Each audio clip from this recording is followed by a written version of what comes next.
그래 문을 여소서 이곳을 주목하소서.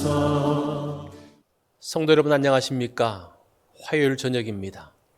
날씨가 쌀쌀해지는데 건강 조심하시기 바랍니다. 자, 오늘 저녁도 우리 함께 가정 예배를 시작하겠습니다. 다 같이 찬양합니다.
오늘 본문의 말씀은 시편 43편 1절로 5절의 말씀입니다. 우리 이 말씀 한 절씩 교독하겠습니다. 하나님이여 나를 판단하시되 경건하지 아니한 나라에 대하여 내 송사를 변호하시며 간사하고 불의한 자에게서 나를 건지소서. 주는 나의 힘이 되신 하나님이시거늘 어찌하여 나를 버리셨나이까. 내가 어찌하여 원수의 억압으로 말미암아 슬프게 다니나이까? 주의 빛과 주의 진리를 보내시어 나를 인도하시고 주의 거룩한 산과 주께서 계시는 곳에 이르게 하소서. 그런즉 내가 하나님의 제단에 나아가 나의 큰 기쁨에 하나님께 이르리이다. 하나님이여, 나의 하나님이여, 내가 수금으로 주를 찬양하리이다. 내 영혼아, 내가 어찌하여 낙심하며 어찌하여 내 속에서 불안해하는가? 너는 하나님께 소망을 두라. 그가 나타나 도우심으로 말미암아 내 하나님을 여전히 찬송하리로다. 아멘. 오늘 말씀의 제목은 어찌하여가 오히려로입니다. 시인은 자신에게 일어난 일을 보면서 어찌하여라고 외칩니다. 오늘 43편이 5절로 되어 있는데 그곳에서 4번에 걸쳐서 어찌하여라고 말합니다. 2번은 하나님을 원망하며 말하고 2번은 자신의 한계를 보면서 어찌하여라고 이야기하고 있습니다. 자, 2절 말씀을 보니까 주는 나의 힘이 되신 하나님이시거늘 어찌하여 나를 버리셨나이까? 내가 어찌하여 원수의 압제로 인하여 슬프게 다니나이까? 라고 합니다. 하나님께서 어찌하여 나를 버리십니까?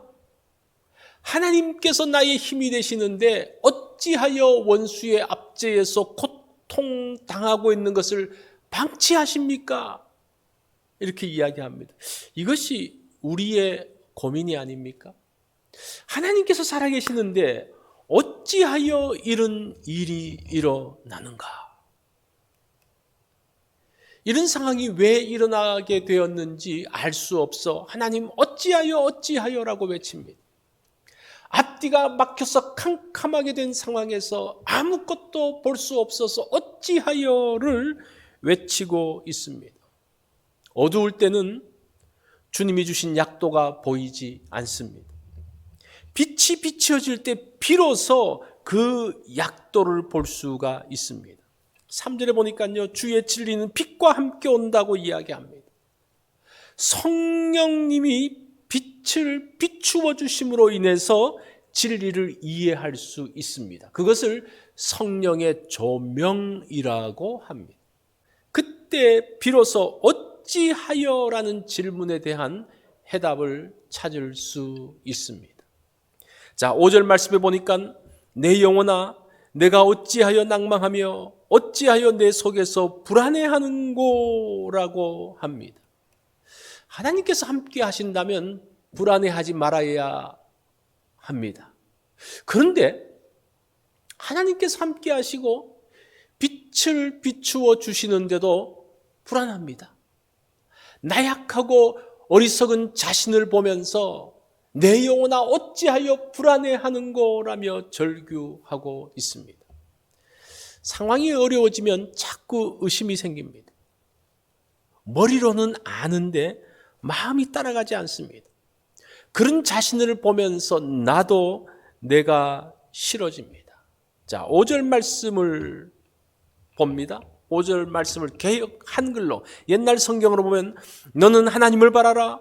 나는 내 얼굴을 도우시는 내 하나님을 오히려 찬송하리로다. 오히려라는 말이 나옵니다. 어려운 상황에서 어찌하여라며 원망하지 말고 오히려 하나님을 신뢰해야 된다라고 말씀하고 있습니다. 요셉이 그의 형들, 자기를 어려움으로 몰아넣었던 그의 형들을 보면서 그를 원망하지 않고 이렇게 말합니다. 창세기 50장 20절을 보면 당신들은 해하려 하였으나 하나님은 오히려 선으로 바꾸사라고 이야기합니다.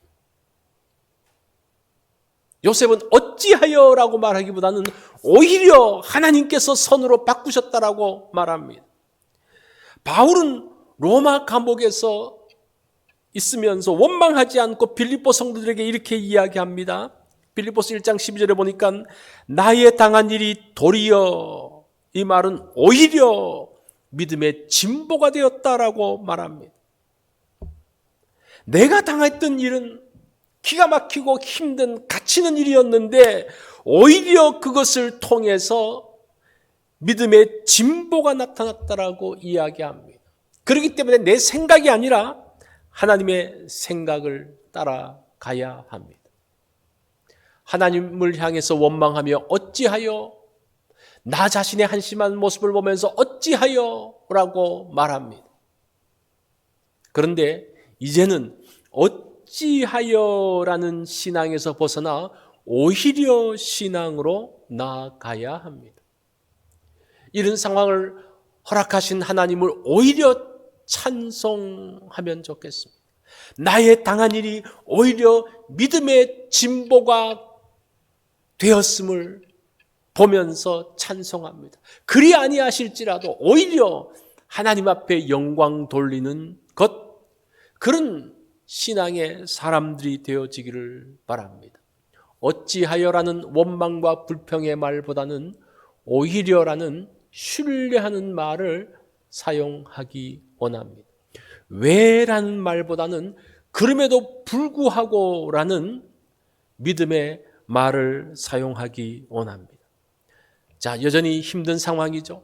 근데 그 힘든 상황에서 어찌하여라는 탄식보다는 오히려라는 찬송을 하기 원합니다. 오늘 그러한 날이 되기를 바랍니다.